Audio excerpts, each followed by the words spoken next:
surtout qu'ils sont adorables. Ouais. Putain, on le répète pas assez, ces mecs-là sont des crèmes, et ça c'est fou. On va dire entre 10 et 12 entraînements par semaine, je pense. Ça, j'adore le chiffre, il est fou. 10 et 12. Oh, c'est Mon énorme. record de tous les temps d'échauffement, c'était pour une séance de pélican, ça m'a pris 1h50. Tu vois, la plupart sont à minima un peu excentriques, Ouais. ou sinon voire complètement interacteurs. 1, 2, 1, 2. Trois. Salut Rémo. Salut Rémo. 4, J'ai Jacques. stylé. 1, 2, 1, 2. 3, 4, 5, 6. J'ai Jacques. Ryan Je suis Hult. J'ai Jacques. l'athlète le plus fort du monde. Voilà. C'est Hop, faux. on ne gardera pas ça au montage. Salut à tous, c'est Crash Workout, votre athlète préféré, votre youtubeur préféré de street workout. On se retrouve aujourd'hui en compagnie d'un athlète d'exception pour faire un nouveau podcast chômeur actif street workout volume 4, je crois. Et pour cela, je suis chez Rémi. Et je voulais savoir si tu serais prêt à te présenter, Rémi. Écoute, déjà, merci beaucoup de cette opportunité d'être sur le podcast Chômeur Actif. Pour me présenter rapidement, je m'appelle Rémi, j'ai 21 ans actuellement, ça fait 6 ans que je fais du street.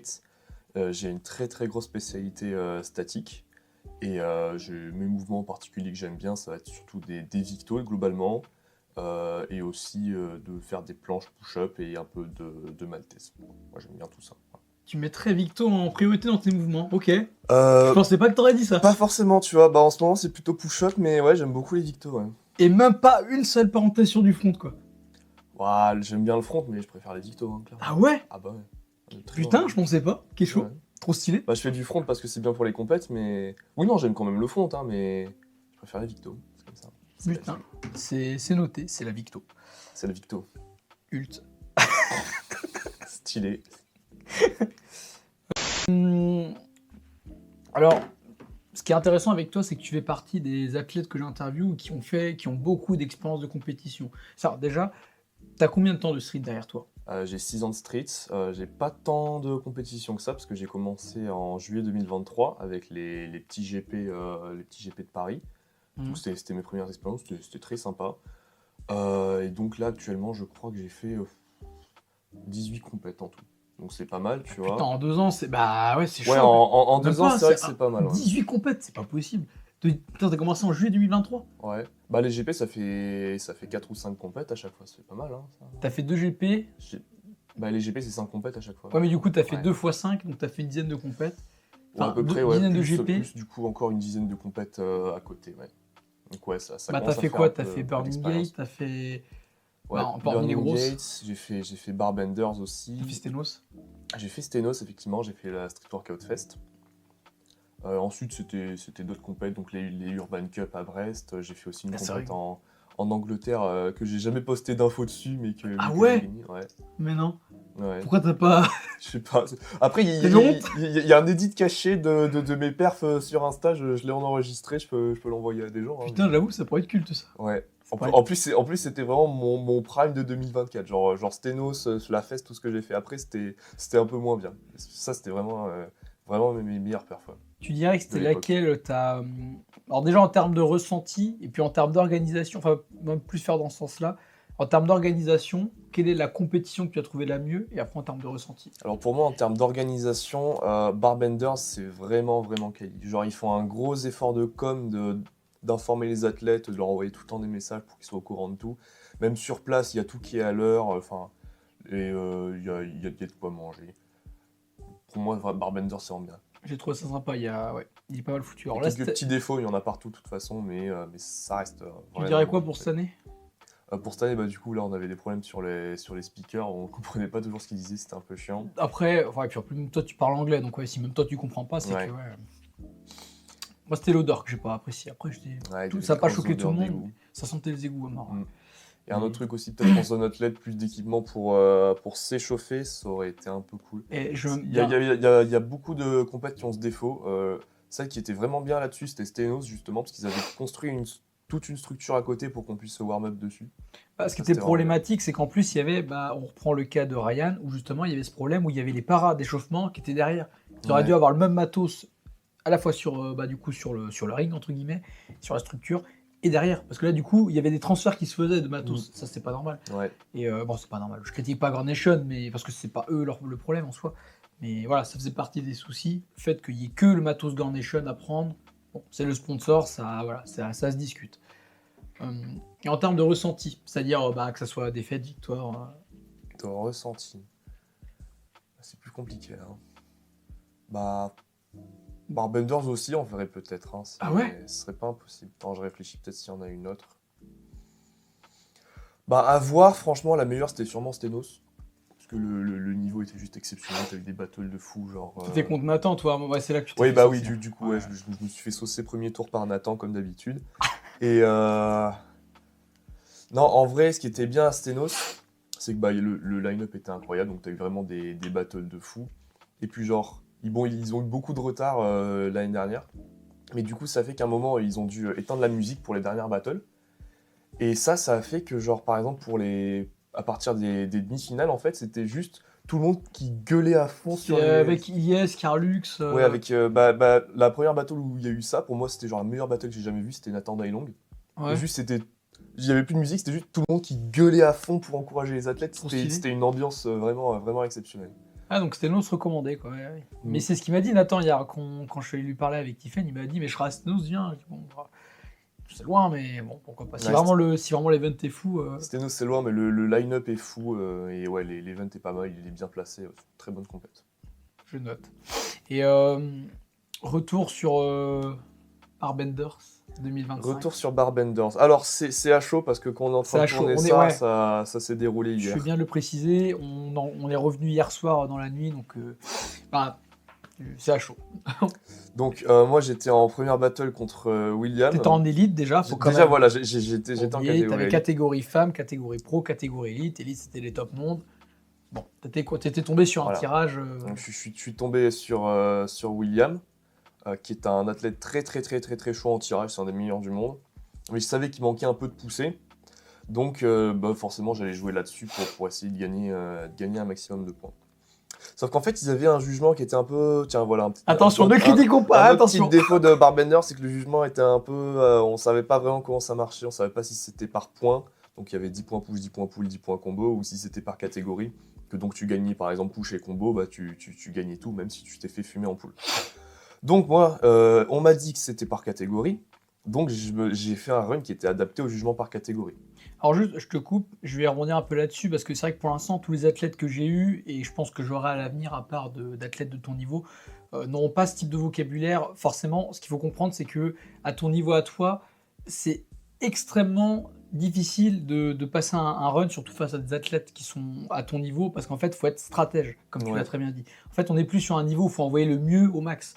Là, c'est un niveau où il faut adapter ses performances en termes de qu'est-ce qui va rapporter le plus, qu'est-ce qui va être le mieux évalué par rapport à l'autre. Et là, typiquement, contre William, qui était, comme tu as dit, full tirage, là, il y avait la notion du combo. Alors, soit il fallait gagner le combo et le push, pour avoir du coup 2 contre 2 sur 3, soit en termes de points, il fallait envoyer du coup les meilleurs perfs. Mais c'était pas très clair, comme tu as dit.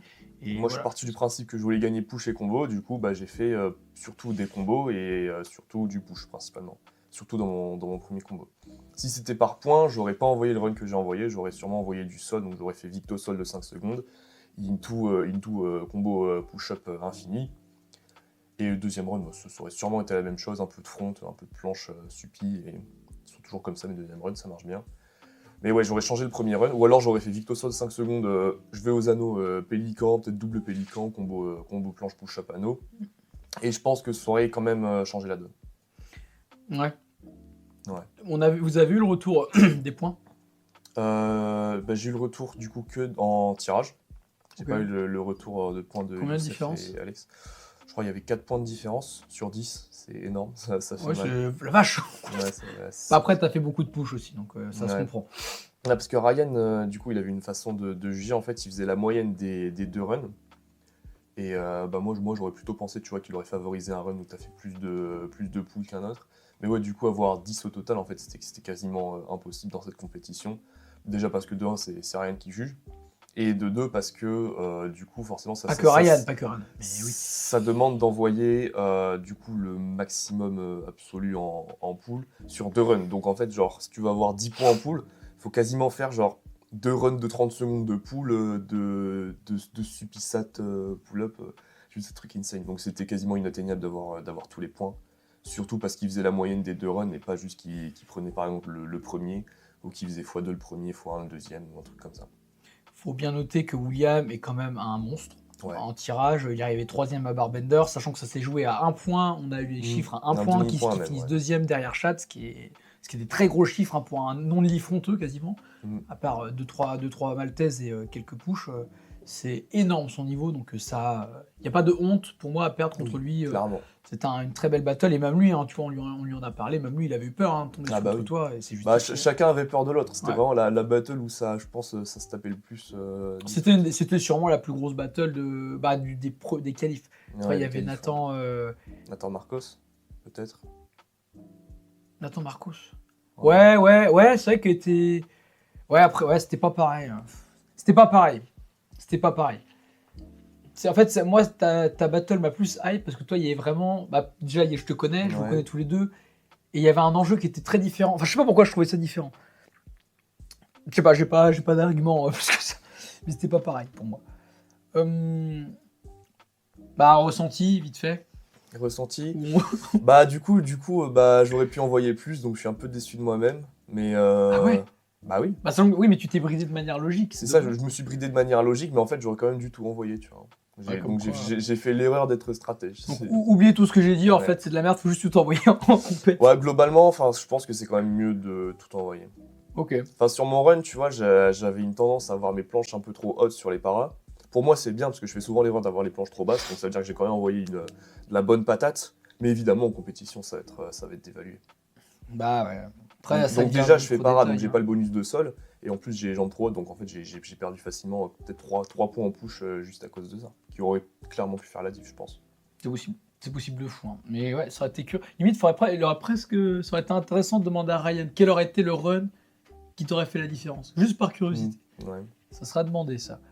Tes athlètes préférés? Alors, il y en a beaucoup. Il y en a énormément. D'abord, Ryan Onizuka, le petit juge de Barbenders. Qui est un athlète qui m'inspire énormément parce que j'aime beaucoup son style en pool. Il y a des gens qui vont pas trop aimer parce que c'est beaucoup de volume. Mais moi, j'aime bien le côté un peu genre chill, un peu laid back, tu vois, où genre il tire, il regarde la caméra, il sourit, il fait des trucs comme ça. Moi, j'aime beaucoup. Et il est pas juste exceptionnellement bon en pool, il est aussi très très bon en push. Il a des Maltaises qui sont très impressionnantes. Des push-ups qui sont, je trouve, toujours bâton, bien clean, un peu comme moi, tu vois. Il est connu, c'est pas qu'il est connu, c'est qu'il est perfect form, quoi. Oui, il est très très souvent très très bonne forme. Ouais. Et moi, c'est un style que j'aime beaucoup. Après, il y a aussi en tout ce qui est tirage, il va y avoir Manny que j'aime beaucoup. Pour moi, je dis toujours, Ryan c'est le dieu pull-up et Manny c'est le dieu touch. Donc c'est deux formes qui sont très différentes, de deux styles qui n'ont rien à voir. Mais c'est toujours très très très très agréable à regarder. Manny, il envoie quand même du gros pâté en white suppi là, ce qu'il fait en compétition. Il a gagné Free Power, donc c'est entre guillemets le meilleur athlète du monde. Donc c'est exceptionnel à regarder. Et c'est un mec qui genre travaille beaucoup. Il a une shape de malade, hein, il a un physique, c'est impressionnant. Et il travaille énormément. Il le montre pas, mais il fait un taf de fou sur ses fronts, sur ses planches pour être vraiment toujours quasi perfect form aussi. C'est vraiment cool à regarder. Je me suis jamais renseigné sur ses trainings. Il doit envoyer. Hein. Il envoie du lourd. Et puis ça fait 1000 ans qu'il s'entraîne aussi. Hein. Lui, c'est vieux élites de lui. Il était déjà hyper fort il y a 5 ans. Quoi. Ah, même plus que 5 ans. Hein. De 2017-2018, il menait le front. Ouais, c'est une belle référence, hein, ce mec. Ouais. T'en as d'autres en push? En freestyle, peut-être? Bien sûr. Nathan, c'est un bon pote à moi, mais c'est un athlète que j'aime beaucoup, parce que c'est, je pense, un des athlètes qui a le plus de style aujourd'hui. Il a ses musiques, il envoie dessus, il a les petits regards, il regarde toujours le sol. Il a son flow. Il a vraiment un flow exceptionnel. Genre, pour moi, c'est vraiment... Genre, j'ai envie de dire, c'est quoi le street? Je monte des vidéos de Nathan. Parce que pour moi, c'est vraiment lui qui envoie le plus d'émotions, qui te fait ressentir des trucs quand tu regardes ses runs. C'est vrai qu'en vrai, c'est vrai que même moi, je l'avais déjà vu à ISN, mais là, de le voir de très proche, c'est impressionnant parce qu'il a vraiment... En plus, il a toujours son chewing-gum, il marche toujours avec ses cheveux dans la tête, il a la capuche, genre, il a un flow de malade. Il a son aura. Ouais. Et comme je disais hier, il est extrêmement abordable comme mec, c'est une crème, c'est un très, très bonne référence d'athlète, ce type. Et il méritait son top hors Barbenders. Hein. Ah bah clairement. Ouais. Ça lui a fait plaisir en plus. C'est cool parce qu'il était surpris. Ce que je comprends, hein. Mais il a eu une très belle surprise de gagner ça. Alors là, plus pour parler de toi, il faut qu'on le dise quand même. Dimension du machin là. Dimension de l'athlète. Alors ce matin, je me suis pesé, j'étais à 71,5 kg, mais En training, je suis plus vers 73, 74. Et en taille, je fais 1m82. T'es gigantesque. Dans le street, on est, tu l'avais dit, vous êtes peut-être 3-4 Ouais, voilà, comme ça avec ce niveau-là. Franchement, comme j'aime bien le dire, être grand et fort comme ça se compte sur la doigt d'une bite. Oui, tout à fait, oui, les doigts d'une bite. Ouais, j'ai Jacques. Non, mais ouais, non, vous êtes vraiment très, très, très, très peu. De toute façon, comme tu as dit, je connais que tout. Au-dessus du mètre 80. Au-dessus du mètre 80, il y a toi, moi, Ryan, Vincent Cali, Ignace, peut-être Calis Rama, mais je sais pas s'il fait vraiment 1m80. Et on a fait le tour, hein.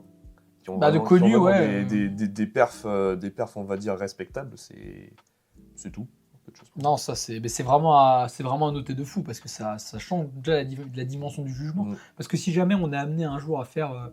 Si jamais le street évolue de telle sorte à ce qu'il y ait des compétitions par catégorie de poids, ou de taille, ce qui pourrait être légitime, là.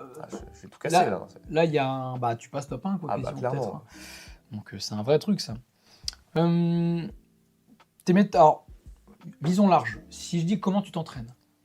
C'est très large, ça change assez souvent. Et ça va dépendre de mes objectifs en fait. Moi généralement j'aimais bien m'entraîner plutôt orienté skill en fait. Donc je faisais un jour un skill. Par exemple le lundi c'est Maltese, le mercredi c'est Victocross, le jeudi c'est planche push-up. Moi je m'entraînais un peu comme ça. Pour la prépare Barbenders du coup je me suis fait 2 mois un peu plus orienté sur les combos, sur l'endurance, le volume, tout ça. Et j'ai vu que je gagnais quand même beaucoup, même globalement, donc je pense que je vais plutôt rester sur une dynamique de je vais m'entraîner en faisant plus des combos, en gagnant un peu du volume, en faisant des drop sets, ou vraiment des sets qui sont plus longs, plus que de juste faire genre une Maltesano 2 secondes, puis j'attends 5 minutes, parce que le temps d'accumuler du volume comme ça, c'est super lent. Donc moi, je vais plutôt m'orienter sur du combo, là, et ensuite, là, évidemment, avec les compétitions finies, vu que j'en ferai pas cet été, je vais plutôt changer d'objectif, je vais me reconcentrer un peu sur les skills. Donc là, j'aimerais bien avoir genre une jolie Maltese presse-sol sans cambrure ni rien qui finit bien. Ça serait vraiment cool et joli à voir, surtout avec un bel écart. Élévation tout presse. Élévation tout presse sur para peut-être, ouais. Je pense que ça doit être... Sur sol trop dur.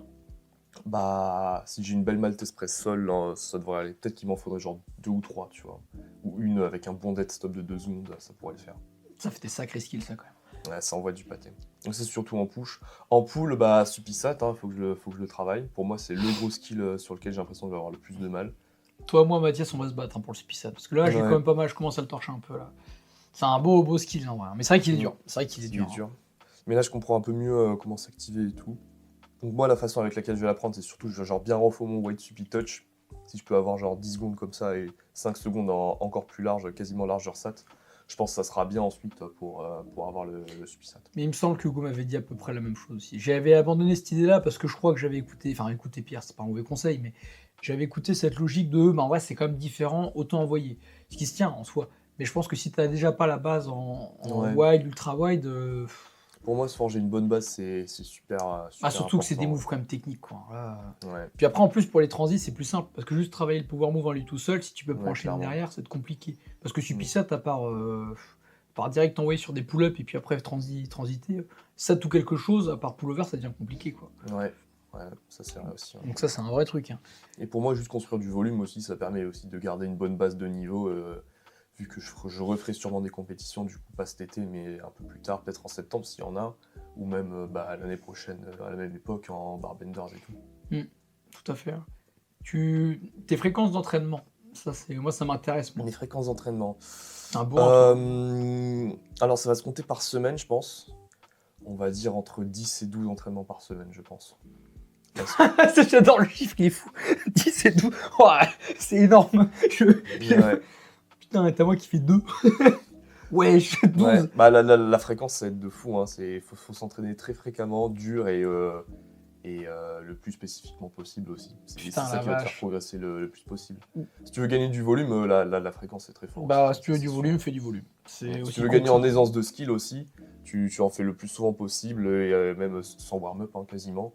Ça aide aussi pour gagner en aisance sur les skills. Genre, si tu veux balancer une foule comme ça dans la rue. Grise de groove, t'en fais beaucoup, toi. Activation matinale déjà. Ouais, les petites activations matinales, ouais, c'est ça. Moi, j'aime bien. J'adore voir les. Tous les matins, une Victosol, une full press. Moi, j'adore voir aller sur le palestra, des fois, des réveils où juste t'as Rémi qui sort du lait avec la coupe, puis après presse. Mais c'est un vrai truc. Mais j'allais dire, en même temps, tu t'as à moitié répondu à la question, mais on le dit ou on le dit pas, on cotera s'il faut. T'as Polytechnique. Oui. Et ça, je pense que tout le monde connaît cette école-là qui est très connue, surtout qui est connue pour demander extrêmement de travail. Enfin, c'est une grosse école.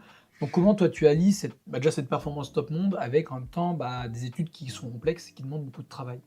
Alors, je ne me considère pas encore top monde. Je considère que je suis genre Si tu veux, hein. le niveau d'entrée des compétitions internationales. Ah, de toute façon, les chiffres le montrent hein, pour l'instant, effectivement. Tu passes rarement au-dessus de quart demi, quoi. Ouais, c'est ça. J'ai un peu de mal à. À part en Angleterre, peut-être, j'imagine. Mais... Ouais. Bah, après, en UK, il n'y a pas de niveau. Voilà, balle perdue pour UK. Non, mais après, c'est pas étonnant. Mais donc, comment tu... Ouais. Pour revenir à la question, du coup. En fait, la partie vraiment dure, c'est la prépa. Donc, c'est 2 ans où juste tu pougnes tout le temps, 4 heures par soir, pour bien travailler, pour avoir la meilleure école possible, pour réussir les concours, tout ça. Ça demande énormément de travail. Donc, moi, ce que j'avais, c'est que j'avais à peu près, dans la semaine, j'avais, je crois, 2 créneaux de 3 heures où je pouvais m'entraîner. Donc, le temps de rentrer, puis ensuite d'aller manger, ça prenait peut-être 2h30 d'entraînement. Je faisais push-pull les deux en même temps parce que j'avais pas le choix. Le week-end, forcément, j'avais un peu plus de temps, je pouvais me faire un petit training un peu plus chill, mais voilà, on tournait sur du 3, peut-être parfois 4 fois par semaine. Surtout que sur les créneaux de 3 heures, des fois j'avais l'école, donc c'est des petites interrogations d'1 heure qui se rajoutaient, donc ça cutait encore mon training, c'était vraiment, vraiment compliqué à mettre en place. J'ai pas énormément évolué pendant cette période, c'était beaucoup de bas de forme. Du coup, en fait, je faisais beaucoup de tirages, je faisais moins de warm-up, et c'est là que j'ai pu faire des dingueries en victo sol en fait, que du coup j'ai perdu aujourd'hui, mais il y a certaines perfs qui sont toujours pas encore faites. Hein. Mais c'est vrai que pour le coup, limite, ça pourrait être un format, si jamais un jour tu as le temps, ce qui m'étonnerait là, tout de suite dans l'immédiat, mais de faire un format limite vlog, toi, parce que ça doit être impressionnant de voir déjà ton niveau d'entraînement, ton niveau d'investissement d'études à côté, et le fait qu'en plus, mine de rien, tu restes très actif dans les groupes de street. Donc, puis plus tes sponsors, enfin, t'es sur tous les fronts, quoi. Pas mal de choses. Et ça, pour le coup, ça doit être hyper intense. Mais, moi, c'est quelque chose que j'aime bien parce que j'aime pas être, reposé en fait. Moi, j'aime bien quand il y a de l'activité tout le temps en permanence, ça me stimule bien. Genre les vacances, des fois, vraiment, je tombe en grosse dépression en fait, quasiment parce que j'ai rien à faire et ça m'arrive que quand j'arrive en vacances, mon niveau de street il baisse d'un coup parce que genre c'est une espèce de décompression de tout, ça fatigue. Nicolas Boileau, tiens, petit trait philosophique. Nicolas Boileau disait le pénible fardeau de n'avoir rien à faire. Et l'oisiveté et l'enfer. De ce point-là, c'est ça, il a raison, parce que pour moi, c'est épuisant d'avoir rien à faire. Je préfère être constamment un peu stimulé.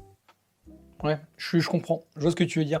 Moi, j'ai un peu ce truc-là, mais ouais, moi, j'ai eu une phase... Bon, on n'est pas là pour parler de moi, mais c'est vrai que du coup, moi, j'ai plus une phase où, justement, j'étais trop dans un rush, comme toi, comme toi, j'ai besoin de faire quelque chose, mais comme ça me plaît pas, en fait, ça me force à être dans un état de stress qui est inutile et qui fait que quand je suis chez moi, j'ai besoin de décompresser bêtement. Ouais, quand ça te plaît pas, c'est Et ça, c'est chiant, un enfer. Ouais. Et du coup, le street, limite, c'est ça qui était chiant, c'est que du coup, même le street devenait un fardeau alors que j'adore ça. Et même là, en vrai, mine de rien, c'est dur à dire, mais là, tu vois, le fait avant Barbenders, je m'entraînais, j'avais besoin de m'entraîner, mais j'avais pas non plus cette dalle comme avant, quoi. Et là, le Barbenders, ça m'a remis une claque, en vrai.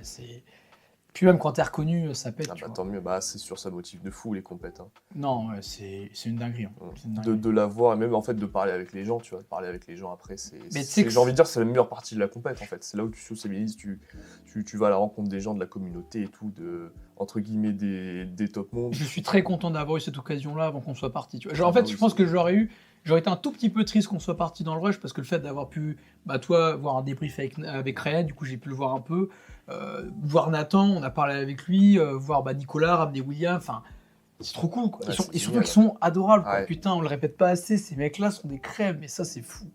Enfin, c'est une dinguerie. Alors, du coup, pour rester sur l'idée d'entraînement, soit tu peux faire une compile pour gagner du temps. Échauffement, récup, nutrition, sommeil. Comment tu t'organises là-dessus? Toi, je sais que tu es à peu près strict quand même là-dessus. Alors, échauffement, je faisais une énorme erreur avant, ce qui était que je m'échauffais pendant beaucoup trop longtemps en fait. Combien de temps tu dirais? Pour la planche, au moins 1 heure. Ça va prendre beaucoup plus de temps, mais c'était beaucoup de mouvements inutiles que je faisais en fait, et ensuite je faisais ce que j'appelais le warm-up, et ensuite le ramp-up, Donc je commençais avec des mouvements, genre je prenais des élastiques, je faisais des élévations, des front raises un peu partout, des trucs comme ça. Ensuite je faisais du coup advanced tuck, straddle, full. Tu faisais vraiment étape par étape. Ouais, et ensuite je continue, mais c'était super long. Pour après faire des activations matinales presque, quoi. Ouais, voilà, mon record de tous les temps d'échauffement, c'était pour une séance de pélican, ça m'a pris 1h50. Tu vois, donc tu perds 1h50 d'échauffement, c'est complètement stupide. Je sais pas si c'est complètement stupide, parce que mine de rien, je pense que tu réduis... Alors 1h50 c'est beaucoup quand même. Ouais, mais je pense que tu réduis drastiquement ton risque de blessure sur des mouvements à la con comme ça. Parce qu'il faut pas oublier que tu fais des anneaux quand même. Je pense pas. En fait, justement, je suis pas sûr. Parce qu'en fait, 1h50, ta capacité d'attention, elle va chuter à un moment. Et ça, 1h50, c'était trop long, je suis d'accord. C'est très très dur de maintenir une bonne capacité d'attention et une bonne énergie pendant aussi longtemps. Parce qu'il y a l'entraînement, enfin il y a l'échauffement, il y a la séance après, il faut pas l'oublier. Là, du coup, à force de bouffer du vlog de Nathan où je vois que lui, il envoie des petites activations avec quasiment aucun warm-up, je me suis dit, je vais faire pareil. Parce que de toute façon, moi je m'inspire beaucoup des gens forts, je vois ce qu'ils font et j'adapte sur moi. Si ça marche, je suis content. Si ça marche pas, je jette. Et pour moi, justement, le fait de vraiment réduire très fort la warm-up, ça a très bien marché. Ça fait un peu mal, évidemment, t'envoies une planche suppi à froid sans jamais avoir rien fait avant, ça peut faire mal au biceps, mais c'est quelque chose qui demande juste de s'adapter un peu. Et genre, ça fait mal, mais ça va pas te blesser non plus, tu vois. Juste, en fait, il faut s'habituer, il faut savoir le faire. Plus tu le fais, si tu t'adaptes, plus tu le fais, meilleur tu seras dedans. C'est pour ça que maintenant, tu vois, j'envoie direct une full press tous les matins. Full press, j'aime pas trop ce mouvement. Zéro transition, c'est fou ça. Et... je me souviens parce que c'est ce qu'il a dit à Ryan Ira Barbender. Il dit putain, t'as à peine chaud pour le truc que tu manges et le truc qui te demande 25% de ton niveau. Oh la dinguerie. Étirement, un peu. Étirement, ouais, tous les soirs, je fais un peu de mobi pour les épaules. Je fais des overcoming isometrics maintenant en front, donc je me mets sur la barre, je tire un peu à fond en fait quasiment, en front pour bien avoir les activations des deltoïdes postérieurs et tout. Ça aide bien en mobilité aussi, ça te donne un bon contrôle moteur. Moi j'aime bien ce point de vue là aussi. Une bonne endurance, et même globalement, genre ça te permet de retravailler les cues que tu utilises et tout, donc moi là hop, surtout envoyer un peu les épaules au-dessus de la barre pour réduire le slash, moi ça m'a beaucoup aidé là-dessus. Donc je fais un peu de ça et je fais aussi un peu de mobilité, donc surtout pour les épaules, en flexion, extension d'épaule. Route interne, route externe, pas trop, faudrait que je le fasse un peu plus. Mais ouais, voilà, juste pour maintenir un peu des articulations un peu saines. Généralement, j'ai pas trop de problèmes dans tout ce qui est poignet et coude, donc c'est pas trop là que je vais me focus. C'est intéressant, effectivement, je suis assez d'accord. Moi j'essaie d'entretenir tout, mais ouais, je pense qu'il faut surtout se focus sur là où t'as mal. Ouais. Après, moi j'ai des petits problèmes coude gauche là avec les maltaises et tout, donc quand je vais reprendre sérieusement les maltaises bientôt. Il faudra faire gaffe à ça. Ouais, faudra faire quelque chose. T'as réfléchi aux. Je sais pas comment on appelle ça, les bordes de maintien, mais les coudières. Les coudières, ouais. J'en ai, après, j'aime pas trop. Ouais, pas trop. C'est vrai que t'es pas trop équipement, toi. T'es un peu comme moi, t'es je suis très raw, ouais. Ouais, je suis d'accord. Faut être comme ça. Ouais, le seul truc que je mets maintenant complet, c'est les wraps pour les poignets, pour le front. Ah, tu mets quand même ça? Ouais, pour les fulls? Ouais. Ok, ouais, c'est vrai que... C'est le seul truc que je mets. Ok. Nutrition, bon, après, il n'y a pas grand chose à dire. Je pense que t'es assez sain dans ta manière de faire. Ma nutrition, c'est toujours la même chose. Moi, ça m'emmerde pas de bouffer toujours la même chose. C'est pas quelque chose qui me dérange. Pour moi, le repas, c'est plus de l'ordre de la survie que vraiment d'un moment important dans ma vie. Donc, je mange toujours la même chose, donc je fais en sorte que je cuisine un peu, que ce soit sain, et sans plus. Ok. Et sommeil, pareil, tu es toujours sur la régularité? Ouais, sommeil, j'essaie d'en avoir le plus possible, en fait. Donc, je crois que j'ai besoin de quasiment 9 heures de sommeil par soir. Donc, si je peux taper dans cet ordre de grandeur-là, c'est idéal. Donc, il y a des jours, forcément, j'aurai pas ça, tant pis, c'est comme ça. Mais ouais, la plupart du temps, j'essaie d'avoir 9 heures au moins. Complément aussi. J'avais pas pensé à parler de ça. T'es le seul avec qui j'en parle, parce que c'est vrai que tiens, pour la caméra, là, hop. Là, tiens, on a ça, hop, là, voilà. On voit rien, hop, mais... Il y en a plein, là, hop, tout ça. On va ranger un peu après. Multivitamine, ça m'étonne pas. Créatine, ça m'étonne pas. Oui, ça m'étonne pas. Mélatonine, ça c'est pour le sommeil. T'as quoi d'autre? Parce que t'as pas que ça. Ah oui, t'as du collagène J'ai de la aussi. bonne prot. Ça, c'est de la glycine. Ça sert à quoi la glycine déjà? C'est pour la récupération, c'est des acides aminés. Ça marche plutôt bien. Bonjour. Attends, je vais te suivre. En plus, ça demande que je me tourne et tout, genre, waouh, comme ça. Attends, tac. Ah non, je peux pas faire le suivi en 4K. Bon, c'est pas grave. Tiens, je veux bien que tu allumes ton téléphone, comme ça je peux relancer les questions. Ouais. Parce qu'il y en a, c'est que je m'en servir aussi de... Hop. Alors, Rem. Et moi. Ce que le street t'a apporté. Qu'est-ce que la calisthénie t'a apporté à toi en tant qu'individu humain? Beaucoup de choses. Déjà, d'un point de vue confiance en moi, d'abord, c'est super important. Parce que j'ai toujours eu. Ah, ça va être chiant là. Moi, ça me fait beaucoup rire. J'ai toujours eu beaucoup de mal justement avec tout ce qui était confiance en moi quand j'étais plus jeune. Et forcément, le fait de développer un bon physique, d'avoir des perfs d'un très haut niveau, forcément, ça a un peu changé ça. Tu vois, c'est-à-dire, genre, j'ai fait des choses desquelles je suis très fier. Donc il y a ça, le fait que je sois rentré à l'X aussi, je pense que ces deux choses-là, ça va être mes plus grandes fiertés concrètement. Et de se dire que voilà, enfin genre je suis... En même temps, tu vois, j'ai beaucoup de choses à faire encore, donc j'ai encore du chemin à faire, mais j'ai déjà accompli...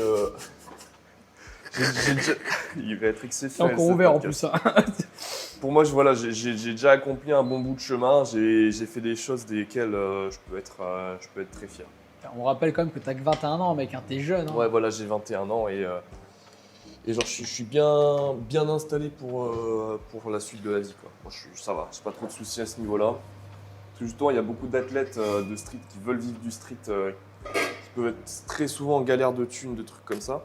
D'un autre côté, ça peut être une motivation hors pair pour performer au maximum et pour produire du contenu de très haute qualité et tout. Mais moi, je sais que c'est pas mon objectif de vivre du street. Moi, je fais du coaching, mais c'est plus actuellement pour arrondir les fins de mois et c'est pas mon objectif. Donc, moi, c'est plus pour moi un peu un hobby qu'autre chose. Mais voilà, essentiellement, c'est ça. Ça m'a apporté quoi d'autre aussi? Tout ce qui est... ouais, on s'en fout, ça. Discipline, dépassement de soi. Donc, vraiment des valeurs du street pour moi qui sont essentielles, que du coup je me suis incorporé et que tu peux appliquer à énormément de choses dans la vie de tous les jours. En fait, par exemple, si tu veux monter un business, ça va ressembler beaucoup ou des trucs comme ça. Donc pour moi, ouais, il y a ça. Discipline, dépassement de soi, ambition. Quoi d'autre? La communauté aussi, forcément. Genre, actuellement, pour moi, les amis les plus réels que j'ai, en fait, c'est quasiment tous des mecs qui viennent du street, en fait. Ouais. Donc, ça va être des gars comme Mathias, comme toi, Lalani, tu vois, genre, comme Ryan, de qui je suis très proche. Et genre, je préfère vraiment passer mon temps en fait avec ces gens-là parce qu'on partage la même passion et tout, et c'est top en fait. Bah, c'est là qu'on voit que ça fait partie intégrante de ta vie, quoi. Ouais, c'est ça, clairement. Bon, qu'est-ce que tu nous cuisines, parce que ça me fume de Pas de rire. steak. Ce format-là où vraiment il y a Il est le, exceptionnel. je cuisine et incroyable. je dis, Attends, je vais mettre le. je raconte ma vie en même temps. Non, le pas de steak, c'est le classique du midi, le pas de steak. Attends, tu vas pas me faire croire que t'as pas mis de fibre là quand même. De quoi? Il y a pas de fibre là, pas de carottes, pas de Si, je vais courgettes. me manger une petite pomme après. Ouais, c'est léger ça. Hein. Elle met bien la petite pomme. J'ai Jacques. Là, ça filme. Alors, j'aimerais bien revenir sur le truc que je t'ai proposé tout à l'heure, si tu devais faire la compète de tes rêves. Ah ouais. Ouais. Alors, il faudrait que tu comptes du coup, alors ça serait quoi? C'est 8e, c'est 12 participants? Tu veux finir sur un 1v1v1? Ouais. Ok. Bah, genre si tu devais refaire Free Power. Ok. Mais que pour moi, hein, on est Bah, d'accord. tes kiffs, genre tes kiffs et ce Mes que tu kiffs, kifferais bien sûr. voir. Bah en vrai, franchement, je vais juste te dire le 1v1v1 et les 3 battles que je vais faire parce que faire tout le tableau, t'as ça raison, va c'est être trop super chiant. chiant. D'accord. Bah les 3 battles, c'est très facile, c'est les 3 revanches que j'ai à prendre. Attends, laisse-moi deviner, Nathan, William. Et Chad. Dans l'ordre, William, Chad, puis Nathan. Chad, il t'a mangé quand lui? On va manger à la Fest Ouais. et à Barbenders, les 2 fois. Ouais, du coup, au ça final. peut venir, ouais. Donc voilà. Par ordre de priorité, William, puis Chad, puis Nathan. Parce que William il a une victoire, Chad il en a 2 et Nathan il en a 4. 4 c'est... Ah c'est... Faut y aller hein. Ah bah après, il est fort, lui. Il est très très fort. Il est fort, le boug. Et ouais, il est pas facile à battre. Hein. Ça va pas être chose facile. Non, mais c'est jouable, c'est jouable.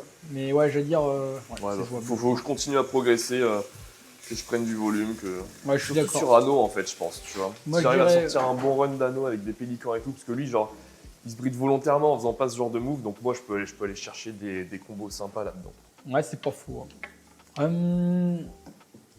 Alors là, si du coup on y a répondu. Oh, ouais.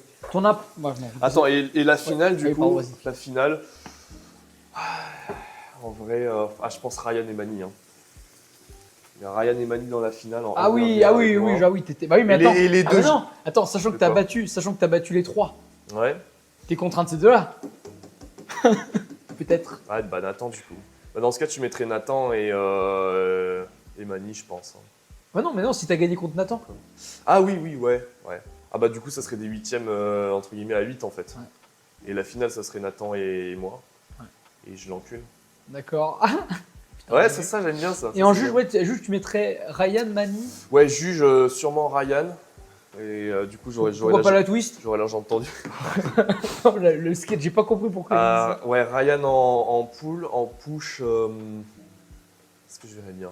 Frandol, sûrement, je pense. Frandol, ok. Ouais. Et en combo, tout le monde s'en fout du juge combo. Hein.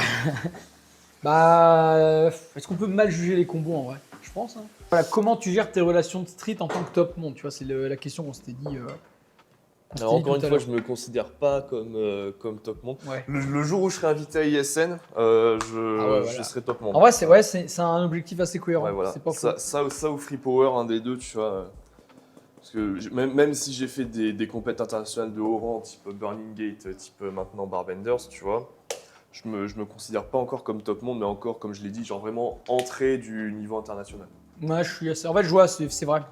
Genre, par exemple, si tu devais faire une tier list, tu vois, en S, tu mettrais des Manny, peut-être Nathan, Ilyes, Ryan, tout ça, tu vois, et moi, je serais peut-être en A, tu vois, A ou A-, à ce niveau-là. Donc, ouais, du coup, les relations.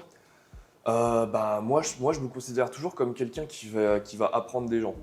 Parce qu'on a tous des expériences différentes et tout. Donc moi, c'est pour ça que moi, j'adore parler aux gens de manière globale du street parce qu'on a tous une expérience différente.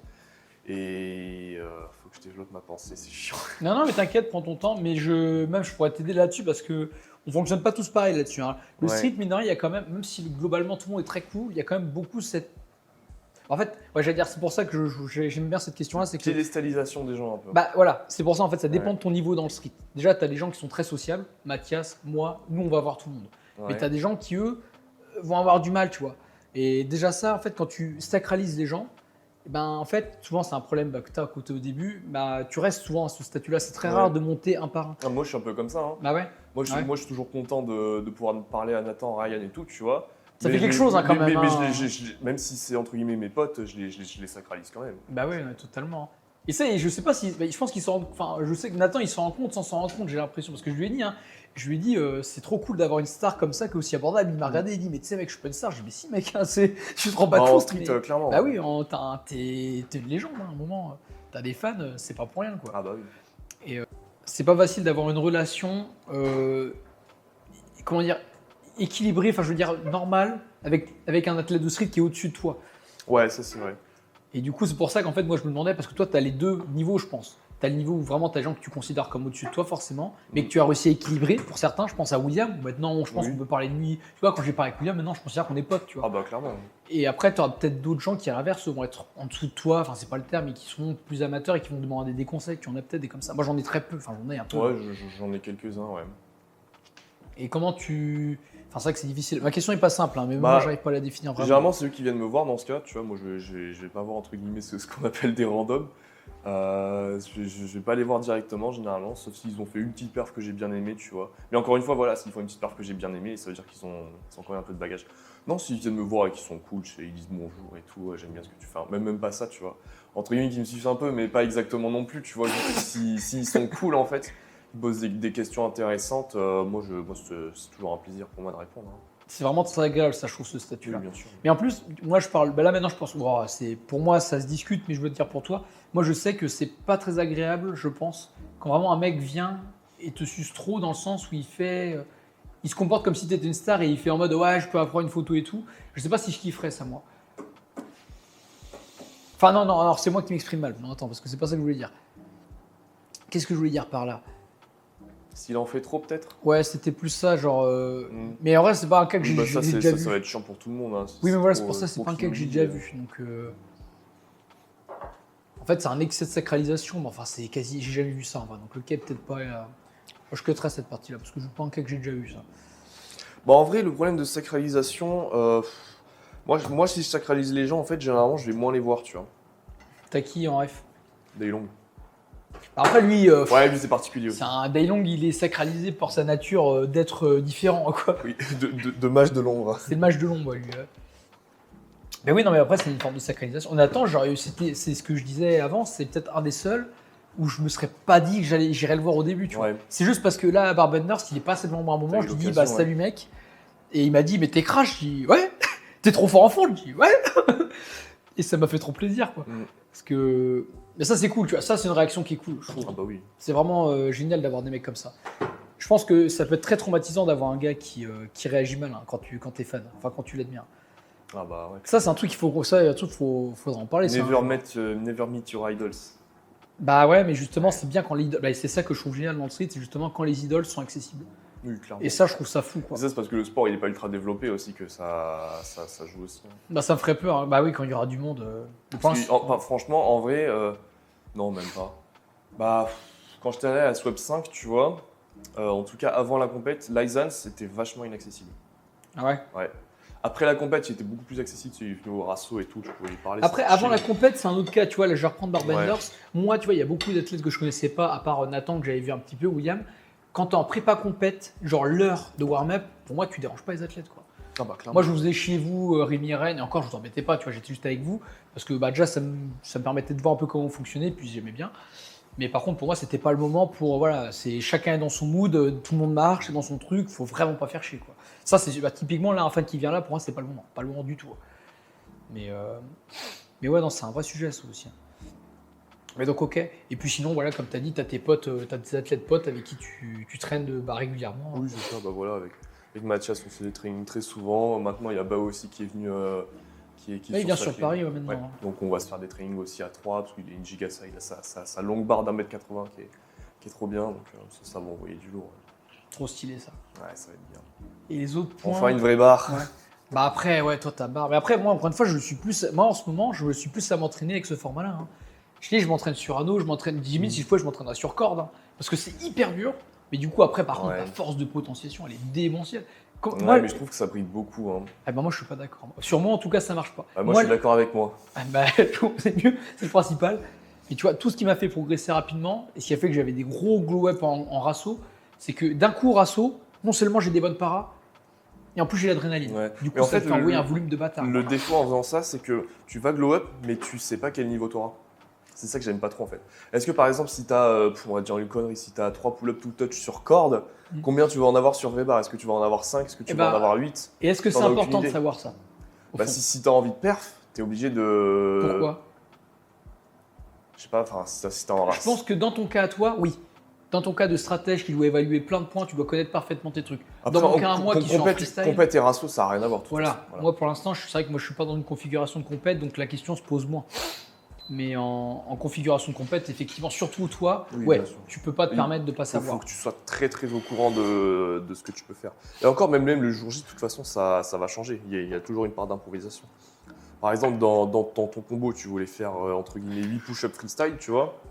Tu peux pas en faire 8. Genre, si tu comptes faire 8, si tu te sens d'en faire 10, bah t'en fais 10. Si tu ne sens pas que tu vas en faire que 5, t'en fais que 5. Ah, c'est ça, faut évaluer. Moi, tu vois, pour moi, au contraire, c'est encore plus un kiff de me dire que je fais mes entraînements avec chaussures, sur des barres à la con, sur les doigts. Comme ça, dès que je me mets sur une parade de fou, mon niveau il fait x2, je dis putain, mais c'est jouissif. Ça, c'est des meilleures sensations. Mais après, j'aime bien me faire du mal, moi, ça compte pas, c'est un peu différent. Bah oui, mais pour moi, tu vois, genre, ça revient un peu au sens de un mec fort, il est pas fort un jour J, tu vois. Il est pas fort parce qu'il a eu un bon training. Il est fort tout le temps. Donc, par exemple, s'il peut donner que 70%, il faut que ce 70%-là, il soit fort. Donc, par exemple, s'il a mal dormi, s'il a trop mangé ou un truc comme ça, tu vois, qu'il se sent pas bien.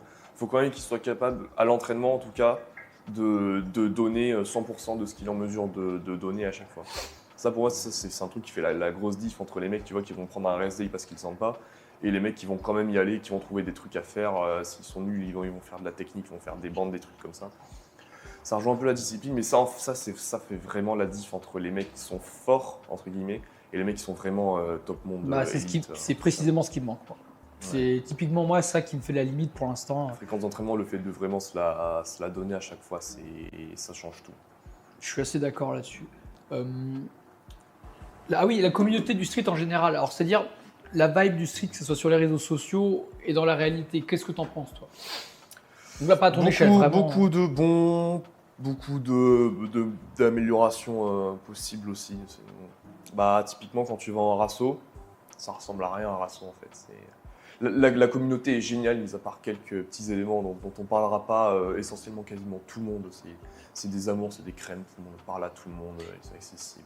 Et j'allais dire, est-ce que les éléments, alors, si on parle des mêmes, effectivement, il y a des trucs qu'on n'évoquera pas, mais est-ce que, je parlais sur les réseaux sociaux notamment, qu'est-ce que tu en penses de la commu réseaux sociaux? Alors moi déjà, je suis pas sur TikTok, je pense que ça dit un peu quel genre de post j'ai envie de voir. Oui, c'est vrai. Voilà. Je comprends parfaitement les athlètes, pourquoi ils font du toc-toc nul, funk, mata, combo de 20 secondes, parce que juste ça marche sur les réseaux, ça leur donne de la visibilité, Totalement. Ça leur permet de vendre des programmes, des coachings, ça les fait vivre en fait. Donc moi, j'accepte totalement qu'ils fassent ça, tu vois. Après, c'est sûr que si tu veux... En fait, pour moi, le street, ça va être très dur de le développer en montrant juste des perfs, parce que c'est un sport qui est dur à lire.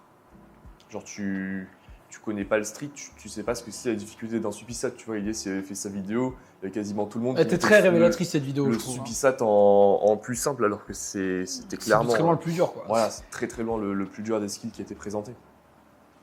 C'est beaucoup moins lisible. C'est beaucoup moins lisible, je pense, que par exemple, même le MMA, c'est pas si lisible que ça.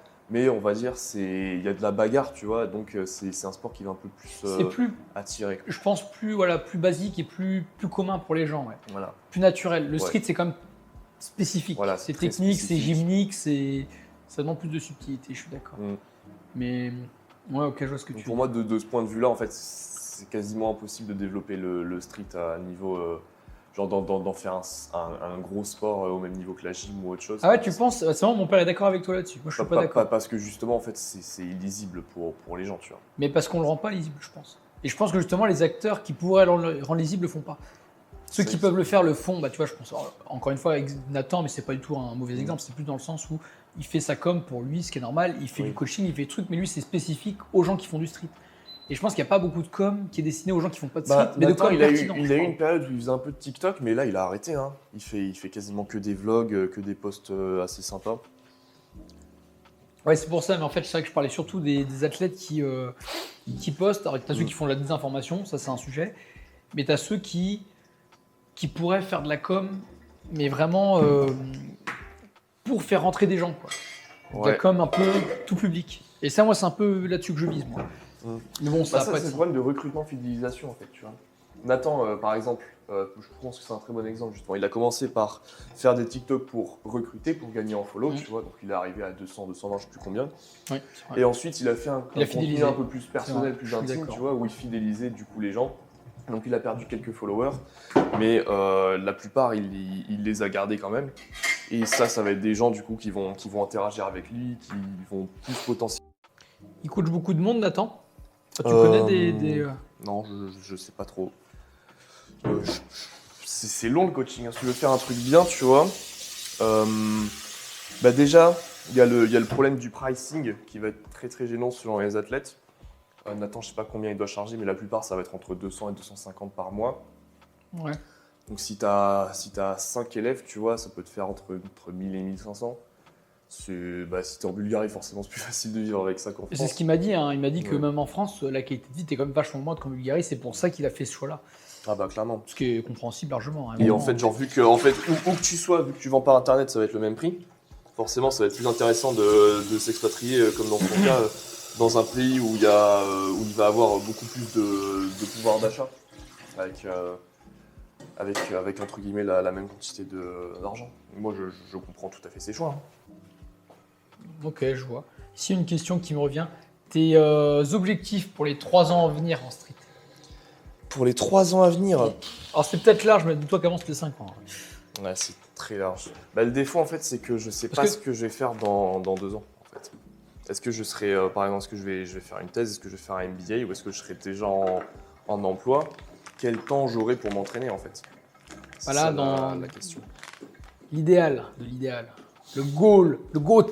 Bah, dans l'idéal, c'est que je sois un branleur dans la vie et que je passe ma vie à Chômeur m'entraîner. actif 2. Voilà, chômeur actif 2. Bah, j'ai quelques goals de skill. Franchement, j'aimerais bien avoir VG un jour, hein, quand même, ça serait cool. Le pat. VG, ça serait bien parce que je suis très bon en maltaise, mais je suis pas bon du tout dans tout ce qui est en dessous de la maltaise, en fait. Donc tout ce qui va être back lever, pull-up et festo. Et, Ah, le game du bac, ouais. ouais, je suis pas très bon là-dedans. Alors que ça fait un beau complément en plus. Hein. Moi, c'est pour ça que je vais m'y Mm. remettre assez vite quand j'aurai un début de planche, parce que ça complémente bien, je trouve. Bah, moi, je suis grosse dominante pec plus long bras pour VG, c'est affreux hein, Ah ouais. d'être comme ça. Quand tu prends Nathan qui est plus dominante épaule et petits bras, ça va être beaucoup plus facile, il aura moins d'amplitude et genre ça sera beaucoup plus dans un axe. Attends, c'est quel plan ça? C'est Sagittal, je crois. Non, ça- Bah, ce plan-là, plutôt que genre ce plan-là quasiment en fait. Mm. Et c'est ces deux plans qui ont rien à voir et c'est deux forces qui sont très différentes. En VG, pourquoi pas. Comme j'ai dit, Maltese press sol aussi. Et ça, si je farme bien les presses, ça peut faire beaucoup plus vite que 3 ans. En volume, des combos, Euh, des XXX. on va commencer avec les basiques 5-5-5, 20 tout press. 20 tout touch aussi. Mais je pense sur une bonne barre, je l'ai 20 tout touch. Peut-être pas clean, mais je dois l'avoir. Donc peut-être, moi ça m'intéresse pas ce genre de combo, je trouve ça un peu... Je comprends, je suis pas trop dans Voilà. cette game-là non plus, moi. Après c'est sympa hein, d'avoir du gros volume comme ça, mais... En fait, t'as un game infini, mais qui est pas éclectique. Ouais, c'est pour ça que genre pour moi, les combos ça se compte beaucoup mieux en seconde. C'est génial, le mec, Pour moi les combos ça se compte beaucoup mieux en seconde en fait. Par exemple tu fais un combo de planche de 25 secondes. Ça sent bon, t'as vu? c'est exceptionnel. Mais vous n'avez pas l'odeur à la cam, mais vous savez pas ce que vous loupez. Il faut que je fasse des formats cuisine comme ça, c'est incroyable. Ah, c'est trop bien. C'est un délire. Ah, le podcast de l'année. Tolkien Kitchen. Vas-y, on va se poser un peu, on va aller manger. De toute façon, là, il me reste plus qu'une ou deux questions. La première, que tu vas pas aimer, mais j'attends que tu t'assoies pour la Vas-y. poser. Parce que tu vois très bien laquelle je parle, je pense. Attends, je crois que j'avais pas fini ma réponse à... T'as pas fini? Autant pour moi, vas-y. finis. C'était quoi déjà la question? C'était tes objectifs. Ah oui, les objectifs. Bah, tu peux ton objectif en statut aussi. Top monde, top quelque chose. Ah bah top monde bien sûr, objectif. En 2 ans oui, je pense que c'est amplement possible si je continue ma courbe de progression actuelle, je pense que ça se fait bien. Objectif, bah moi mon objectif ultime évidemment c'est d'être top 1. Hein. Parce que pour moi genre juste top monde c'est pas suffisant. Pour vraiment la plus grosse arme c'est d'être le meilleur en fait. Et il y a beaucoup de gens qui sont comme ça, qui veulent juste être le meilleur. Parce que être meilleur que soi-même, c'est marrant 2 secondes, tu vois, mais... Ah, c'est intéressant comme mentalité parce que c'est la première fois qu'on l'entend celui-là. D'habitude, c'est assez commun de dire ouais, faut penser qu'à soi, faut être le. Faut se concentrer sur toi, mais c'est vrai qu'il y a. Les deux sont bien, mais en fait, il faut voir d'un peu... Alors, il faut pas genre, les voir forcément comme rivaux, tu vois, mais plus comme motivation, comme niveau à atteindre. Parce que par exemple, si moi je suis là et que quelqu'un d'autre est là, le temps que je sois là, lui sera là, le temps que je sois là, lui sera là, etc. Peut-être qu'un jour je vais le dépasser, mais ça peut être un peu long et du coup, en fait, se calquer un peu sur le niveau global, parce qu'en 2024, les perfs de street ont encore explosé, hein, c'est surtout vrai. en termes de volume et de combo, c'est Bah, et puis, devenu assez impressionnant. pour aller dans ton sens, je suis totalement d'accord.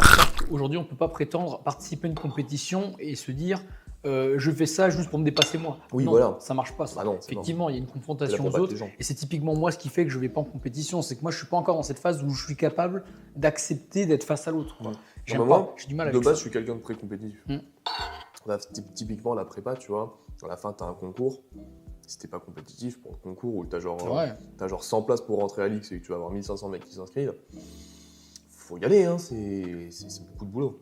C'est vrai que dans la vie en général, on peut pas trop se permettre de dire qu'on vit juste pour soi. Quoi. Il y a un moment, tu es dans un monde où il y a des gens et la compétition, ça fait partie du game. Quoi. Voilà, même pour obtenir un boulot ou d'autres trucs. Bah, c'est ça, il faut accepter ça aussi. Quoi. Ça, c'est intéressant comme vision. C'est vrai que j'avais jamais trop réfléchi à ça, mais c'est assez vrai. C'est la jungle. Du coup, si la question, la fameuse, la terrible, Le street workout pour toi en un mot. Ouais, tu peux aller chercher de la salade. Hein. T'as le temps que je réfléchisse. J'ai pas la dalle, de toute façon, je vais manger pour rien manger moi. T'as pas faim là? Non, j'ai pas C'est le faim. petit-déj, il t'a calé? Ouais. En un mot. Bon, je peux essayer quand même de manger.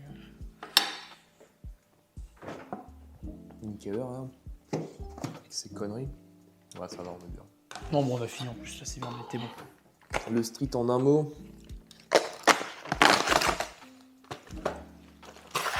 Ouais, c'est Greg. Quoi? J'ai Jacques. T'as dit quoi? Ouais, c'est Greg. C'est Greg. Ouais, c'est Greg. Non, en vrai. Bah, le mot auquel j'ai pensé tout à l'heure quand tu m'as montré la question, tu vois, c'était dépassement. Ok. Après, il y a plein de mots qui fonctionnent. Hein. Tu peux dire dépassement, communauté. Ok. Discipline, motivation. Et pour moi, ce qui ressort le plus, c'est vraiment dépassement. Je comprends. C'est un beau dépassement. Je trouve que c'est un mélange de tous les côtés individualistes du street. Donc que ce soit la discipline, la motivation, la compétitivité. Tous les côtés individualistes du street. Individualiste. Non, Oui, individuel plutôt. C'est marrant parce que du coup, c'est vrai que t'as pas évoqué l'aspect donc compétition. Ah bah, paradoxalement. en dépassement, du coup, dépassement de ces compétitions. Oui, contre c'est vrai, toi-même. ça peut être dépassement de l'autre, oui, effectivement, comme ça. Mais si tu fais pas de compétition en street, c'est essentiellement du dépassement de soi. Ça, c'est sûr. Tu dirais que c'est combien de pourcents d'athlètes qui sont dans une logique de compétition et dans une logique de dépassement de soi? Je pense qu'il y a beaucoup de dépassement de soi, quand même, plus. Enfin, ça se voit de toute façon, le nombre de personnes dans les compétitions. Hein. Je pense qu'il y a plus de dépassement de soi. Ouais. Bah, tu prends tous les athlètes qui sont, on va dire, cachés, tu vois, ont très peu de compètes. Pour moi, ils sont plus dépassement de soi. Bah, je vais dire, même, je vais poser une autre question qui, elle, va être un peu plus borderline, à voir si on la garde, mais est-ce que tu penses qu'il ne faut pas avoir un peu un grain pour faire du street? Complètement. Complètement. Parce que c'est vrai que statistiquement, tous les gens qui sont forts, notamment, il y a très peu de gens, allez, attention, le terme va être excessif, mais je vais dire sains. Ah bah oui. Sains d'esprit. Bah, la plupart sont à minima un peu excentriques, Ouais. ou sinon voire complètement un caractère autiste. Hein. Complètement un caractère autiste. C'est une dinguerie, ça. Non mais c'est vrai, c'est genre pour se la buter quasiment tous les jours, voire 2 fois par jour dans un sport comme ça. Donc peut-être que ça en est là. Là, c'est ce que je suis en train de me dire. Non, bah attends, je vais mettre le truc là, t'inquiète, fais pas chier. Un carré.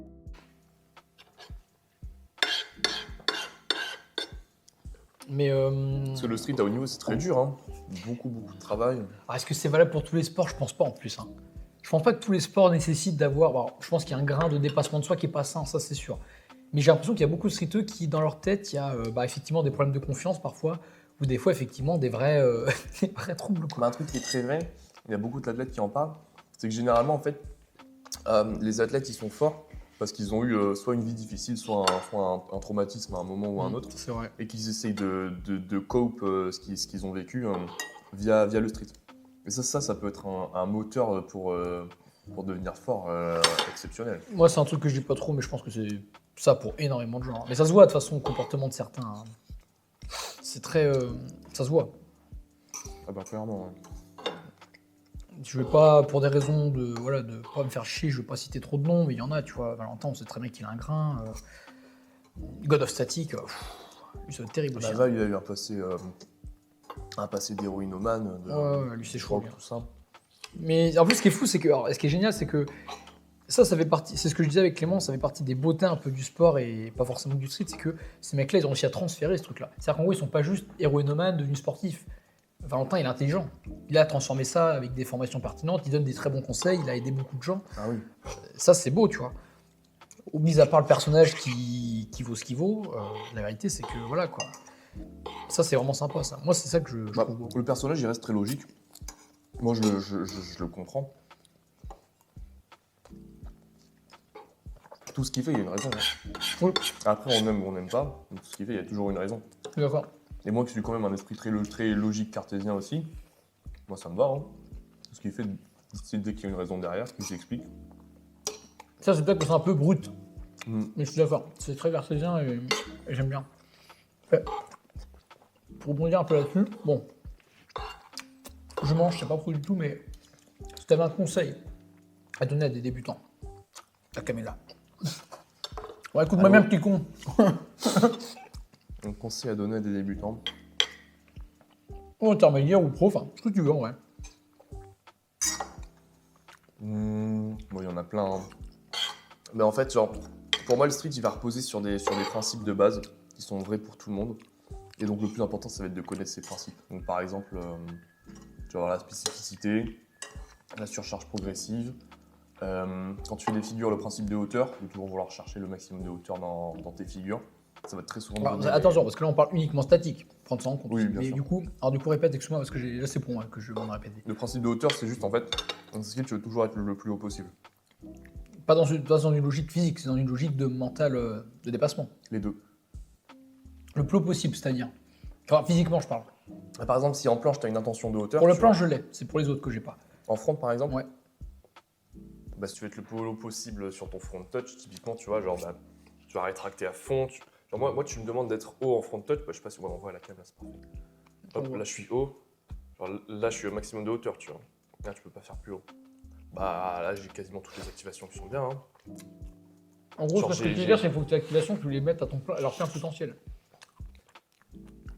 Bah, en fait, pour moi, l'intention de hauteur, elle te donne directement les activations. Genre, si tu veux être au maximum de hauteur sur ton touch ou sur ta planche, quelles activations tu dois avoir, quelle rotation, quelle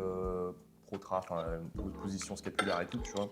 Pour moi, ça te donne tout quasiment immédiatement. Bah, je suis d'accord. Intention de hauteur implique activation, implique hauteur.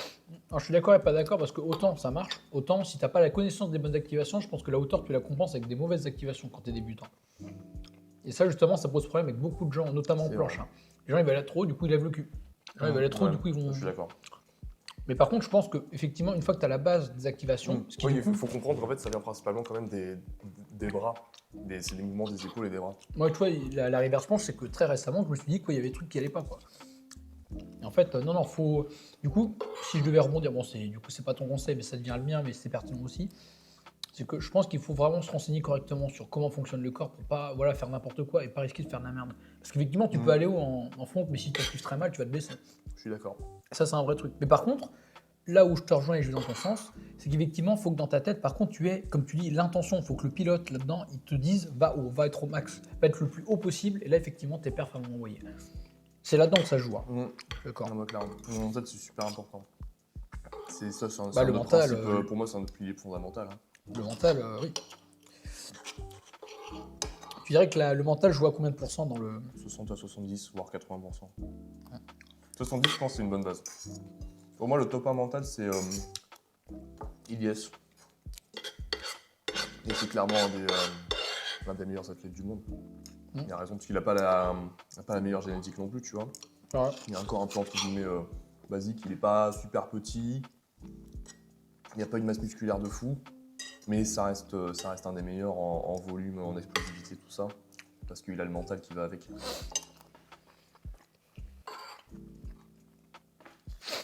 Moi, ce qui est fou, c'est William. Hein. La mentalité William, elle est folle. Hein. Parce que je sais pas comment il réfléchit par ses entraînements. Je me demande, parce que dès qu'il parle de street, toujours, il dans le négatif. Dévalue beaucoup. Ouais. Bah, énormément. Mais même... Après, ça c'est une tendance de beaucoup de gens. Bah, Ryan aussi, il est pareil. Genre, on discute avec lui.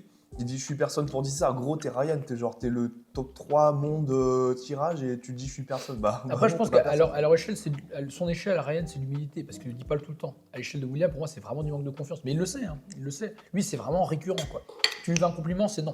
Il refuse. Je pense qu'il sauf en lui qu'il est très chaud. Mais par contre, je sais pas. Parce que sinon, il pourrait pas avancer justement parce que le mental ne suivrait pas s'il était vraiment si dans le négatif que ça. Tous les gens que je connais qui sont dans le dévaluement, généralement, ils avancent moins vite. Et ça, après, tu peux pas rentrer dans la tête des gens, il y a ce qu'ils disent et il y a ce qu'ils pensent vraiment. Tu vois. Oui, alors, effectivement. Oui, alors ça, tout à fait. C'est extrêmement pertinent ce que tu dis là. Là, effectivement, je peux pas dire grand-chose. Est-ce que tu as d'autres conseils pour que ce soit débutant ou pro, effectivement, encore une fois, parce que toi, tu peux aussi donner des conseils à des pros. Étudier la théorie, la mettre en pratique, c'est important. Ouais. Tout ce qui est les formes, tu vas en parler tout à l'heure, c'est sûr, si tu connais pas les bonnes activations et tout, ça va être compliqué. Il y a une théorie d'entraînement, en vrai. On s'inspire beaucoup de tout ce qui est souvent bodybuilding, powerlifting, même si ça n'a rien à voir quand même. Salut. Salut. S'inspirer d'eux, pardon. On s'inspire souvent d'autres sports un peu pour voir ce qu'ils mettent en place, tu vois. Donc, typiquement, powerlifting, ça n'a rien à voir. Si on va te demander de faire un squat, ton squat il va durer 10 secondes, tu vas pousser le plus fort possible. Mais ça n'a rien à voir avec un combo avec un run de 2x45. C'est deux forces totalement différentes. Il y en a une où tu es en permanence sous tension, et il y en a une où juste en fait tu vas avoir le crux en bas, tu vois. Une fois que tu l'as passé, entre guillemets, ça va aller après. Ouais, je vois. Donc il faut s'en inspirer, mais pas totalement non plus, tu vois. Si tu veux bosser les power moves, ça peut être bien. De toute façon, il faut s'inspirer de d'autres sports. Tout comme dans n'importe quel domaine de la vie, je trouve, c'est bien de faire des analogies avec d'autres domaines. En architecture, tu te bases sur les trucs animaux, enfin, des fois, la science, tu te bases sur... Enfin, le sport, tu te bases sur d'autres trucs. En fait, il faut essayer de faire des analogies de schémas. Je trouve que ça marche bien, ça. Bon, c'est pas très clair ce que je dis, mais je le comprends. Est-ce que tu as un dernier mot pour finir? Rem. Dont on mettra le nom immense dans la description. Ouais. 9 fois Rem. Je suis très content d'avoir pu faire ce petit podcast au format. C'est génial. Franchement, le podcast, il est génial. Le format est sympa. Bon, c'est cool. Bon, ça me permet de donner notre petite voix, de dire un peu ce que je pense, ça fait du bien, tu vois. Non, puis c'est important qu'on ait quand même ta voix à toi, parce que t'es quand même un mec très fort. Quoi. Que tu le non, pour moi, tu fais partie du top monde quand même. Hein. Ne serait-ce que pour ta taille. Hein. Pour ma taille, clairement, bah, c'est sûr. Le truc que je vais rajouter, si je faisais 1m60, je serais top 1 monde. Bah, largement. Largement. En fait, t'as juste à imaginer que t'as un élastique de 20 kg en moins. Et t'as mon poids, t'as ma dimension. En vrai, pas autant, mais. T'as fini, mec. Bah, rien, il fait 57, hein. Ouais, du coup, ça fait un peu moins que 20 kg. Moi, je fais 52. 15 kilos, allez. Donc, t'as un bon bleu. Bah, remarque, avec un bon bleu, est-ce que ça changerait tant que ça, la diff? Je sais pas, hein. Le vert, il est vert, il est pas bleu. Oui, le turquoise, pardon. Est-ce que tu seras au niveau de Ryan? Je sais pas, hein. Quand même, hein. Ryan, peut-être pas. Après, en push, je pense que je le mangerai. Oui, en push, ouais. En poule, non, pas encore. Il manquerait un peu. Mais en push, je vais pas très loin déjà de lui, hein. Enfin. En push J'ai jamais vu ces max en push, ouais. Bah, en maltaise, il manquait. Hein. En push-up, peut-être qu'on se voit un peu, tu vois. En maltaise, il me bouffe. Et en presse aussi, hein, de toute façon. Ah ouais? Bah en presse, oui. Mais en push, ok, je savais pas à ce point-là. Il est très bon en push. Bon, Après, vas-y, ça fait mal de finir sur ça, le podcast. On enlèvera qu'il faut. Mais un autre truc, si je ne t'ai pas demandé, comment tu vis du street? Enfin, comment tu arrives à ajouter des compléments de revenus avec le street? Parce que toi, t'es pas réseaux sociaux, justement. Enfin, tu sais, un peu, mais... Bon, moi, je fais un peu de coaching. Très léger, tu vois. Je crois que j'ai 5 élèves par mois. Même là, quand je vais partir aux US, je vais peut-être arrêter. Parce qu'il faudra que je me focus plus sur mon taf et sur mon entraînement à moi. Pardon. J'ai la petite sponsor NX Sports, hop, le beau pull pastel, rose magnifique. Moins 10%, le code Remo. Avec le code GJAC. Voilà, si je fais ma petite pub, je suis content. J'ai quoi d'autre? Je suis ambassadeur Prozis aussi, donc tous les mois j'ai un petit colis d'une valeur environ d'une centaine d'euros. J'ai tous mes compléments en fait, donc je gagne de la whey et tout, de la protéine comme ça. Ah, c'est pas mal ça. C'est bien parce que ça me permet de pas avoir à les acheter, tu vois. Ça c'est vraiment cool. Et sinon voilà, juste je fais un peu de coaching pour arrondir les fins de mois et puis c'est tout. Hein.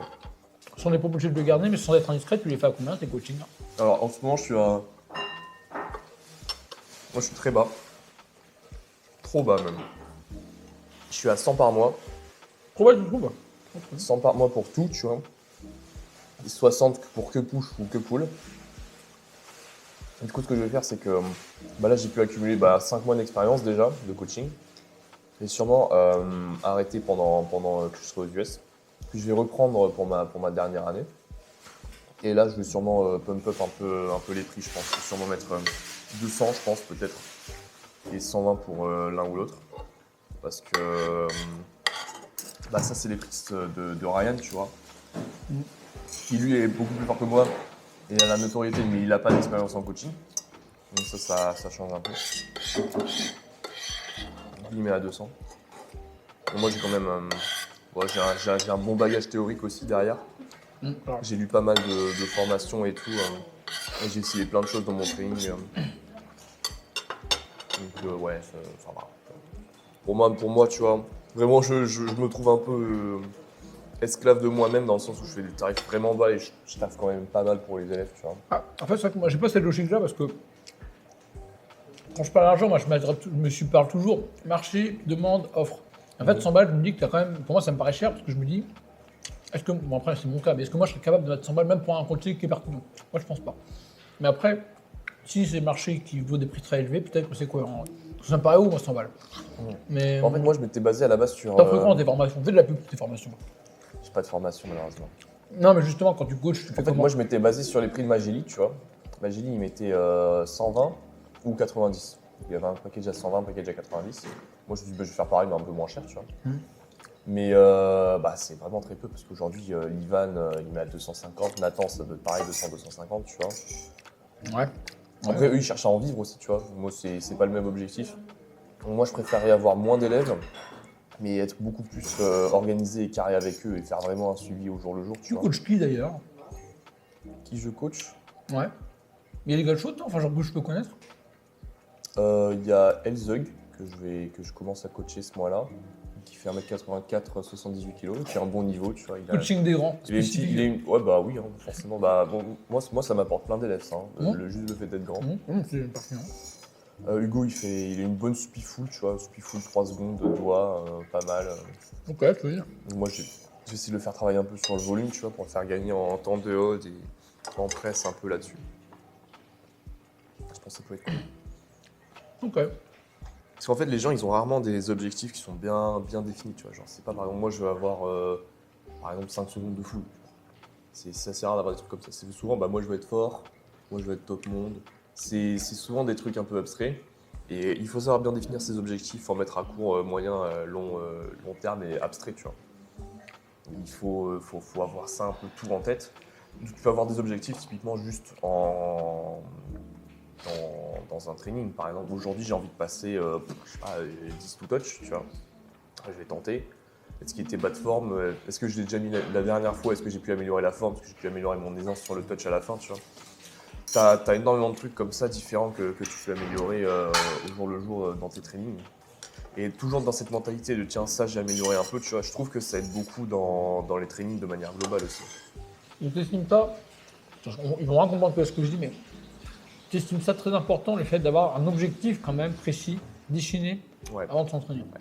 Ça te donne une cible en fait. Genre toi t'es une flèche, tu peux aller à la vitesse que tu veux. Si t'es pas orienté, on sait pas où tu vas finir en fait. Et tu penses qu'il peut y avoir le cas contraire? Parce que moi j'ai du mal avec des objectifs. Mais il faudrait que je m'en donne. Beaucoup me le dit, enfin puis c'est de la logique. Pour moi oui. Hein. Pour moi c'est mieux d'avoir vraiment des objectifs bien Genre, fixés. par exemple, si tu te mettais à ma place, tu ferais quoi toi? Genre pour ISN. Enfin genre, ou même comment tu gérerais tes objectifs si c'était dans mon corps? Court moyen terme, genre je me fixe des objectifs à un mois si je peux, tu vois, et j'essaie de les atteindre. Par exemple, si t'es à 3 presses, hop, le mois prochain t'essaies d'en avoir 5. Pas comme moi, tu Ouais, non. genre tu fais des trucs comme ça et. Mais regarde, prends mon Et il cas. faut pas en avoir beaucoup en même temps, genre tu sais, tu t'en fixes 3-4 peut-être. Ouais, faut pas être comme j'ai fait pour ISN avant, pas un truc de malade quoi. Ben, moi j'avais fait un truc de malade comme toi, mais ça restait des objectifs beaucoup plus. En vrai, c'était n'importe quoi. Beaucoup plus atteignables quand Ouais, même. moi, Tu j'étais vois, abusé, moi. Toi, c'était Moi, c'était surhumain quoi. Toi, genre, si t'en atteignais un, c'était ultra. Ah, je sais pas si on a pas où j'étais. Non, bah non, parce qu'en fait, j'étais sur trop bas de forme dans tous les cas. Ouais. Mais j'allais Ouais, dire, en fait, il faut rester réaliste dans la mesure du temps que tu t'accordes pour avoir ces mais objectifs. justement, tu vois, pour cette logique d'objectif, moi, comme moi, je me fous la pression sur la forme de ma planche, j'ai du mal à me dire que je vais être. Bah, si, il faudrait que je me dise 1-1-1 à ce moment-là. Quoi. Moi, par exemple, là, j'en ai actuellement, c'est 20 push-up tout press, tu vois, j'aimerais bien l'avoir. Je vais commencer, je pense, je vais voir déjà combien je peux en faire. Parce que pour moi, les presses, ça va être très. Voilà, tu vois. Des fois, je vais arriver à la passer, des fois non. Donc, il y a moyen que si je me sens en forme, j'y vais sans problème. Salut Franck. Si je me sens en forme, j'y arrive sans problème, tu vois. Ou alors, il y aura d'autres jours où même une presse, ça va être poussif. Mais le 20 push-up tout press, je vois comment le faire. Je fais des push-up à balle. La dernière, j'explose d'un coup et peut-être ça peut partir. On verra. Peut-être que je l'ai déjà 20 push-up tout press, juste j'ai jamais essayé en fait. Ok. Donc, ça pourrait faire partie des conseils, quoi. Vraiment. Se fixer des objectifs et en fait, genre, c'est connaître son point A, là où t'es, connaître son point B, là où t'as envie d'aller, et au fur et à mesure. Par exemple, moi j'ai 5 tout press actuellement, je vais aller à 20 tout press, bah je vais essayer de faire peut-être 10 tout press, tu vois. Ensuite, je vais faire 15 tout press, ensuite 18, peut-être que j'aurai très vite 20. Hein.